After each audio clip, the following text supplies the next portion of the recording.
Hello दोस्तों, 69,000 शिक्षक भर्ती को लेकर एक सबसे बड़ी खबर आ रही है सुप्रीम कोर्ट की तरफ से, जहां सुप्रीम कोर्ट ने हाई कोर्ट के डबल बेंच के निर्णय पर स्टे लगा दिया है। यानी कि हाई कोर्ट के निर्णय को लागू होने से रोक दिया है। और ये रोक कब तक लागू रहेगी, क्या होगा, किन किन मुद्दों पर सुप्रीम कोर्ट ने ये फैसले दिए हैं, इन एक एक चीज़ों को विस्तार से समझेंगे। साथ ही जानेंगे कि सुप्रीम कोर्ट में 69,000 शिक्षक भर्ती से संबंधित किन किन मुद्दों पर सुनवाई होना है, ऐसे कौन से मुद्दे हैं जिससे विवाद उत्पन्न हुआ है, कैसे इन मुद्दों को दूर किया जाएगा, क्या हो सकता है, और साथ ही जानेंगे कि राज्य सरकार का क्या स्टैंड होने वाला है। क्योंकि दोस्तों सबसे महत्वपूर्ण होता है राज्य सरकार का स्टैंड किसी भी भर्ती को लेकर के। जैसा कि आप जानते हैं, इससे पहले 60-65 को लेकर राज्य का स्टैंड एकदम क्लियर था और सुप्रीम कोर्ट भी लगभग उसी तरफ गया। तो आइए सबसे पहले जानते हैं कि क्या हुआ था आज। तो दोस्तों आज 69,000 शिक्षक भर्ती के मामले में जो डबल बेंच का निर्णय था कि राज्य सरकार एक नई चयन सूची प्रकाशित करे और ये चयन सूची आरक्षण की विसंगतियों को दूर करते हुए प्रकाशित करे।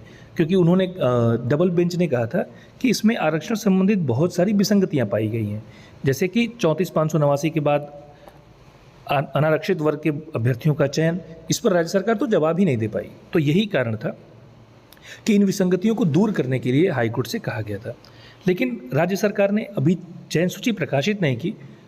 तो इसी मुद्दे को लेकर जब अनारक्षित वर्ग के अभ्यर्थी पहुंच गया सुप्रीम कोर्ट, तो सुप्रीम कोर्ट ने इस पर स्टे लगा दिया है और साथ ही कहा है कि जितनी भी पार्टियां हैं, जैसे कि राज्य सरकार भी एक पार्टी होनी चाहिए उसमें, और जो अनारक्षित हैं, आरक्षित हैं, सबको 7-7 पेज का रिटन सबमिशन देना होगा कि क्या क्या कारण थे, क्या प्रभाव कैसे हुआ, वो सारी चीज़ें सुप्रीम कोर्ट को बतानी होगी। साथ ही सुप्रीम कोर्ट ने कहा कि हमने डबल बेंच का आदेश तो अच्छे से पढ़ा, लेकिन इससे अभी बहुत सारी क्लियरिटी नहीं मिल सकती, तो हमें सभी पार्टियों के रिटन सबमिशन चाहिए होंगे, उसकी ज़रूरत पड़ेगी। और इसके साथ ही दोस्तों बहुत लंबी डेट नहीं लगाई गई, पास की डेट लगाई गई। तो जो कि सबसे पॉसिबल डेट लगी है वो है 23 सितंबर 2024। यानी कि ये जो स्टे है, आज जो स्टे मिला है सुप्रीम कोर्ट से, वो स्टे केवल लागू होगा 23 सितंबर 2024 तक। आइए जानते हैं दोस्तों क्यों मिला था स्टे, ऐसा क्या कारण था। तो सबसे पहले आप जान लीजिए कि किसी भी केस की सुनवाई में, जैसे कोई एक केस किसी के ऊपर है, कुछ भी, चाहे हैबियस कॉर्पस का मामला हो या फिर किसी भी प्रकार का मामला हो, तो चूंकि कोर्ट को लगता है कि जब तक मेरे यहाँ सुनवाई होगी या जब तक मैं इस बात पे अच्छे से विचार करूँगा, तब तक तो किसी ना किसी का हित प्रभावित हो सकता है। तो यथास्थिति को बनाए रखने के लिए, कि किसी भी प्रकार से यथास्थिति बिगड़ ना जाए, तो यथास्थिति को बनाए रखने के लिए, सभी के नुकसान को बचाने के लिए या कम करने के लिए तुरंत स्टे दिया जाता है। ये कोई बहुत बड़ी बात नहीं है, इससे किसी को जीत या किसी की हार नहीं मानी जा सकती। जैसे कि कुछ लोग कह रहे हैं कि आरक्षित वर्ग को बड़ा नुकसान है, तो बिल्कुल नहीं है। क्योंकि अभी सुप्रीम कोर्ट ने बस ये कहा है, केवल इतना ही सुप्रीम कोर्ट ने कहा है कि हमने तो हाई कोर्ट का आदेश पढ़ा है, बाकी पार्टियों के जवाब जब 7 पेज में हमें मिल जाएंगे तो हम इसका विश्लेषण करेंगे, फिर इस पर बहस होगी और उसके आधार पर ही तय होगा कि किसकी जीत है, किसकी हार है। केवल ये एक भ्रम है या एक आप पर दबाव बनाया जा रहा है कि आरक्षित वर्ग को व्यापक नुकसान हुआ, या अभी लिस्ट, देखिए लिस्ट तो वैसे भी सरकार अभी प्रकाशित नहीं करने वाली थी, 90 दिन का समय था सरकार के पास। अब कुछ लोग कह रहे हैं कि अनारक्षित वर्ग को बहुत बड़ा लाभ हुआ है। तो दोस्तों ऐसा भी नहीं है, क्योंकि आपको बताया गया ना, स्टे तो मिलता ही मिलता है, स्टे मिलना कोई बहुत बड़ी बात नहीं है। और वैसे भी अभी ना तो सरकार लिस्ट जारी करने वाली थी, ना हाई कोर्ट ने इनको तुरंत बाहर होने के लिए कहा था। हाई कोर्ट ने भी तो कहा था सरकार से कि अगर कोई अभ्यर्थी इससे प्रभावित होता है तो मार्च 2025 तक ये जो शैक्षणिक सत्र होता है उससे पहले किसी को भी बाहर नहीं किया जाएगा। तो एक बात तो ये हो गई। और दूसरी बात, अगर आप इतने खुश भी इससे हो सकते हैं तो ये स्टे केवल 23 सितंबर तक का है। यानी कि 23 सितंबर को सुप्रीम कोर्ट क्या कहेगा वो मायने रखता है। और 23 सितंबर तक तो वैसे ही अनारक्षित वर्ग के सभी अभ्यर्थी सुरक्षित थे, तो इसमें इतना खुश नहीं कि ऐसा हो गया।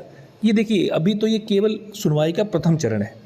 उम्मीद है कि एक सबको न्याय मिले, आरक्षित वर्ग का भी फ़ायदा हो, अनारक्षित वर्ग का भी फ़ायदा हो, किसी भी चयनित का नुकसान ना हो और किसी भी अचयनित का भी नुकसान ना हो, उनको भी सही तरीके से अंदर लिया जाए जो पात्र हैं। अब सबसे बड़ी बात आती है कि कौन कौन से मुद्दे हैं जिसपे सुप्रीम कोर्ट को सुनवाई करना है। तो सबसे बड़ी बात है दोस्तों ATRE परीक्षा को लेकर, कि ATRE की परीक्षा क्या है, क्या ये एक पात्रता परीक्षा है, क्या एक अर्हता परीक्षा है। दोस्तों ध्यान रखिएगा, अगर पात्रता परीक्षा ये साबित होती है तो इसमें केवल रिलैक्सेशन दिया जा सकता है, चाहे जितनी भी बार।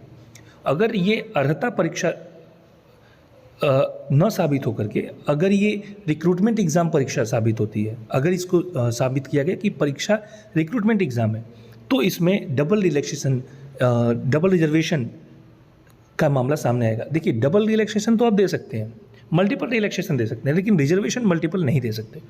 इसको लेकर के सुप्रीम कोर्ट का रमेश राम का एक मामला 2007 में पहले से ही है, और इसी के आधार पर डबल आरक्षण की भी सुनवाई होगी कि कैसे डबल आरक्षण लागू किया जाए, क्योंकि टीईटी तो अर्हता परीक्षा है, इसमें कोई डाउट नहीं है, लेकिन एटीआरई क्या है, क्या ये अर्हता परीक्षा है, क्या ये रिक्रूटमेंट एग्ज़ाम है, अब इस पर लेकर के बात होने वाली है। ओवरलैपिंग कैसे हो, ये भी डबल आरक्षण से ही संबंधित मामला है।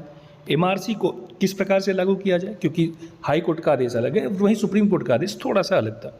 11 अगस्त 2023 के बाद नए वाले बीएड कैसे आएँ, और जो बाहर हो रहे हों उनके लिए क्या हमारी योजनाएं होंगी, उनको हम कैसे अंदर रखेंगे, साथ ही कितने पद आरक्षित वर्ग को दिए जाएं। यानी कि अभी जो जैसे बात चली ना 19,000 पदों का घोटाला, 20,000 पदों का घोटाला, ऐसा नहीं है दोस्तों।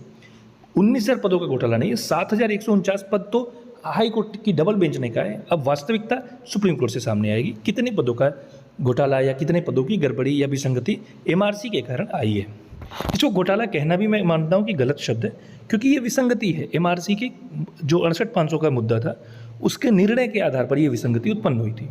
और नई सूची क्या आएगी, उसमें वरिष्ठता कैसे निर्धारित होगी, ये सारे मुद्दे बने हैं दोस्तों। धन्यवाद।